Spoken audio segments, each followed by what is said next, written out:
tá aí uma coisa que às vezes então é difícil de definir no recém-nascido, pelo menos para mim. É sepsis, não é sepsis? Afinal, tudo é sepsis?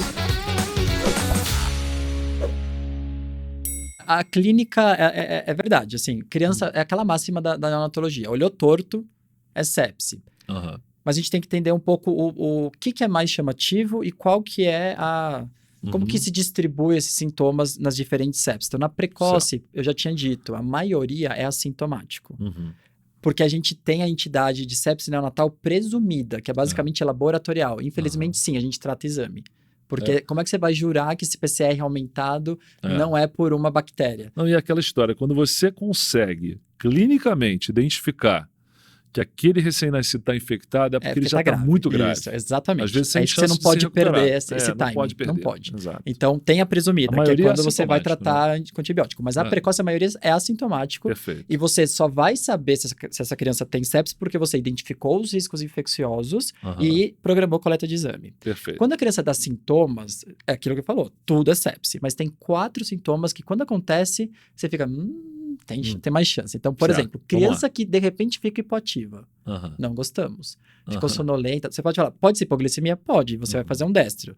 E aí, se além de hipoativa, esse destro vem 149, que é um destro meio alto, para uma criança que só está no peito, você fala, hipoatividade, hiperglicemia. Hiperglicemia também sugere sepse, porque geralmente tem liberação de cortisol, do estresse metabólico, e aquela criança que você não sabe explicar porque que ela está com uma glicemia alta no peito, assim, colostro.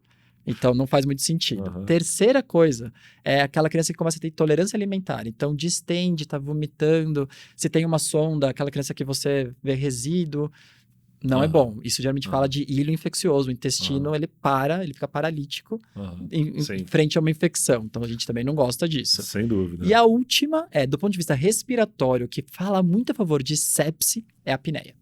Então, não é tanto a dispneia ou a taquipneia. Essas são mais Mas aí nessa história da apneia, você faz alguma diferenciação entre aquela apneia da prematuridade e a apneia de uma criança a termo? Sim. Por exemplo, assim, o termo nunca é legal fazer apneia. Qual que é a explicação? Não é esperado, né? Porque o cérebro dele deveria ter um centro respiratório que funcionasse. Então, a gente já fica mais ainda.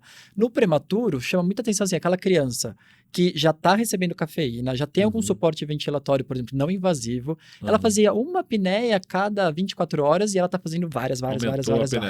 Piorou o padrão, coleta exames e descarte. Claro, mas não que seria naquela primeira apneia que é relacionada à prematuridade sem No remédio? prematuro, não. No prematuro, não. Mas um prematuro com risco infeccioso, por isso que abaixo de 34 e 32 você já está com antibiótico, porque te dá tempo de não comer bola e entender se é só a apneia da prematuridade ou não.